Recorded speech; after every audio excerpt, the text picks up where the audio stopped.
This photographer transformed ugly scenes into beautiful pictures. I vividly remember the sense of nostalgia I came across when I first discovered the photographs of Herzog, and the deeper I delved into his work, the more I felt disconnected from reality. Hi there, my name is Enrico, I'm an Italian photographer, and this is Legacy, a series dedicated to the master who shaped photography. Only a few people can see, but most people don't even look, and Herzog saw.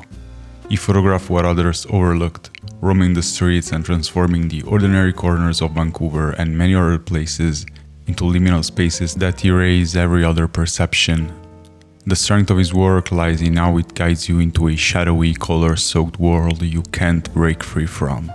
A magnetism almost no one else can evoke. Born in Stuttgart in 1930, Herzog left Germany in the wake of the Second World War.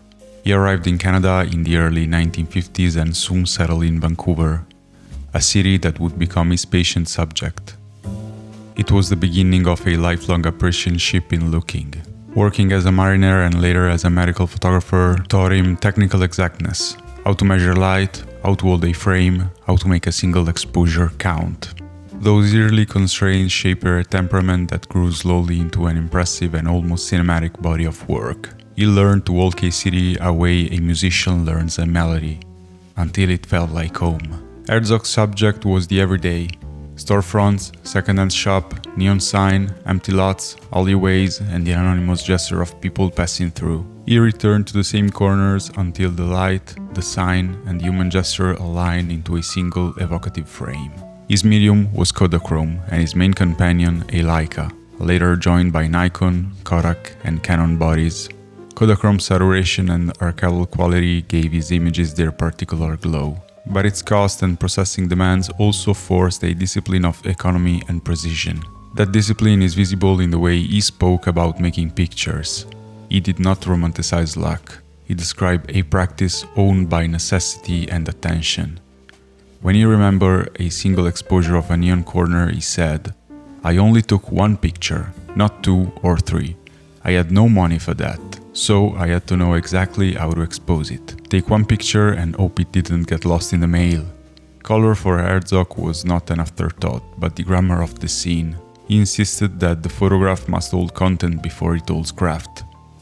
Photographic finesse has its place, but it can also get in the way. I was trying to show vitality. The pictures are about content, and more content. And if there is no content, take no picture. Read with images, this becomes a method. Choose the frame that contains life, then let color and composition do the rest. Understanding Herzog's work is to learn how to read the city by its sign and surfaces. He treated signage, torn posters, cigarette ads, and neon as a character in a play. Not mere background, but the very evidence of place.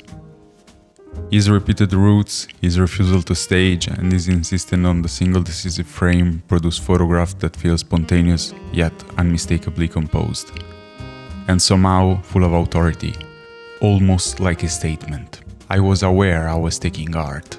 That's the conceit of young people. I knew that what I'm doing is not only unique, but that someday I'm going to unpack that and shock people with it. There is a tenderness in that sentence. A mixture of youthful audacity and patient faith, and it explained why he continued to photograph long before the world was ready to listen. Recognition arrived slowly. A major retrospective at the Vancouver Art Gallery in 2007 confirmed what his picture had always suggested. He was making art.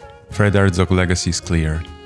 He made color a structural tool and turned technical discipline into art. His Kodachrome slide documents shop fronts, neon, and torn poster with exacting clarity, building an archive that is both history and instruction. The work's power comes from method, repeated routes, no staging, one decisive frame, and from color's ability to fix time and social texture. Herzog proved that rigorous technique and patient attention make the ordinary unmistakably significant, giving us a glimpse of the ordinary world in its purest form.